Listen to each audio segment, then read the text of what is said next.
narito na naman tayo para sa isang napaka-sweet, nakakapanabik at sobrang trending na love story nila Kalingap Jomar at Carla. Ay aking makilala.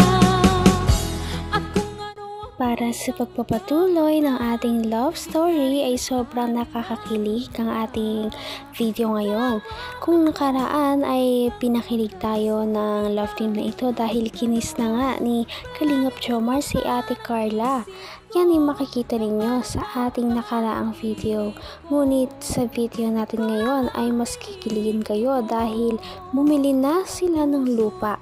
May bagong lupa na naman si Ate Carla. At kasama niya si Kalingap Jomar noong bumisita sila dito at sabi ni Kalingap Jomar na maganda raw itong lupa nila dahil ito ay advance na para sa kanilang wedding. At dahil dito nahampas na naman siya ni Ate Carla sa kilig at syempre di siya makapaniwala.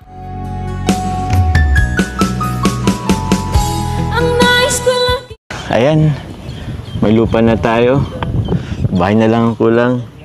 At least, bago man tayong ikasal, may property na tayo. Bakit? Kailangan ampas. Dance nyo naman din mag-isipan. Doon din naman yung papunta. Hindi ka pa nga nagpo-propose. Ay, gusto mo ngayon na? Gusto mo ngayon na? So this is it mga Kalingap, pinakaunang love team natin na nagkaroon ng sariling lupa. Bukod yan sa ating pabahay. Grabe na talaga. Mukhang secured na ang future nila. Ay, bro. Ha? Okay ka lang? Ayos ka. Anong ordasan daw? Grabe guys. Punta tayo sa lupa nila guys. Sabi pa po. Lupa ng Popo. Conjugal. Dito lang? Ay, astig. Lapit.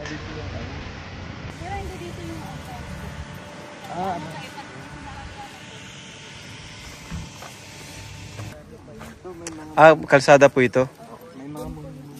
Saan po yung magiging lupa po nila?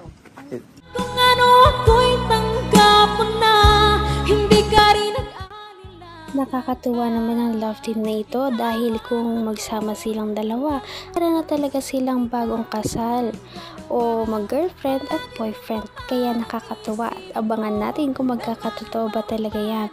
Ngunit ngayon ay tignan muna natin ang kanilang lupa na pinagpipilian dahil mamaya ay may mangyayari. Saan po yung magiging lupa po nila? Mamimili ka? May dalawa po? Pwede pa po dalawang lote? Kasi dalawa pong lote po eh. So ay mga Kalingap, welcome back sa ating channel. So ngayon po, dito po tayo, inaasikaso po natin yung magiging lupa po ni Jomar and ni Carla. And yun, nag-message po sa akin si Carla na may naharap na daw po sila. At ito na nga po yun, dito. So magiging dito po yung lupa nilang dalawa. At ayan, siguro kausapin namin yung ahente para makabayad na rin po kami, no? So thank you po sa Jomar 18 and kay Tita Jenny po sa magiging lupa po nila. Kinda mysterious, shaded with someone I'm not really into. Do you need to fix it? Talking bullshit. Ayan, may lupa na tayo. Bahay na lang ang kulang. At least, bago man tayong ikasal, may property na tayo. Bakit? Kailangan ampas. Dance nyo naman din mag-isipan. Doon din naman yung papunta. Hindi ka pa nga nagpo-propose. Ay, gusto mo ngayon na? Gusto mo ngayon na? Naman ang bawat panaginip ko, ikaw lang ang Grabe talaga magpakilig si Kalingap Jomar. Kung nakaraan ay parang kakakiss niya lamang noong nasa Thailand sila. Ngayon ay parang may nag-aalok na ata ng kasal. Talaga namang tinamaan si Kalingap Jomar kay Ate Carla. At si Ate Carla naman ay syempre kinikilig din. Thank you rin po kay Mami Jenny.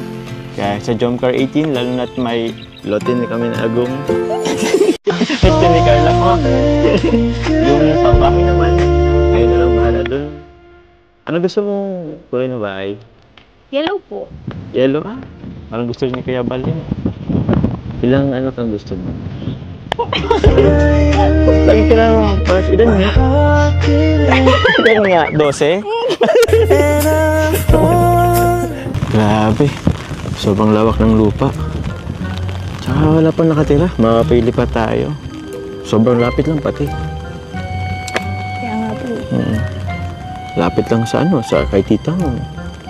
Lapit lang sa SM. Lapit din sa Jollibee. Lapit sa kainan, actually. Alam mo lang gusto natin. Tanong ko lang din, Carla. Okay na bang magkatabi yung lote natin? Baka ayaw mo. Opo, okay lang po. Okay lang? Pero pag nag-away tayo. Basta po, huwag kang magpapasaway. Hindi mo na ako nagpapasaway eh. Ikaw lang naman kaligayan ko sa pagkain. Wala mo kong ibang bisyo. Ano? Okay ka na dito? Tara, kain na tayo. Di ba? Pagkain lang din naman gusto. Mabayad na po mga kalingap. Hanggang wakas ay tayo ng dalawa. Palagi kang naman ang isip ko. Paano ba namang hindi mapapagod si Ate Carla? Si Kalingap Jomar palaging nagpapakilig, kaya naman kinikilig si Ate Carla at hinahampas niya na naman si Kalingap Jomar dahil kani-kanina lang nagsasabi na naman siya ng kung ano-ano at tinanong niya pa si Ate Carla kung ilan daw ba ang gusto niyang anak dahil nga ngayon ay may lupa na silang dalawa. Yun na daw ang susunod. Mabayad na po mga kalingap. Si Jobs? Joms, pangalan daw Joms. Conjugal property yan eh. Okay, mag-iwalay ha. Dapat di sila maghiwalay at conjugal property. Mapupunta daw sa akin yung lupa pag dapat meron dyan sa ano eh, kontrata pa naghiwalay kay Kalinga para pagpupunta yun. Joke lang. Pwede. Hindi naman mahiwala yan. Oo nga eh. Hindi na yan. Palagi nga magkadikit. Napapanood na namin yan. Ano na yan. Uy, grabe. Talagang ano na. Matatag na, matatag lang. Jongkar matatag. Matatag na tinatawag. Step Ed. Oo. Ayun bro, di pa kayo makakuha lupa. Ed. Lupa nyo ni Vince. Wow! Conjugal bago din. Binabayaran pa. Ha? Ay, grabe. Ay, hindi yan. Kape yan.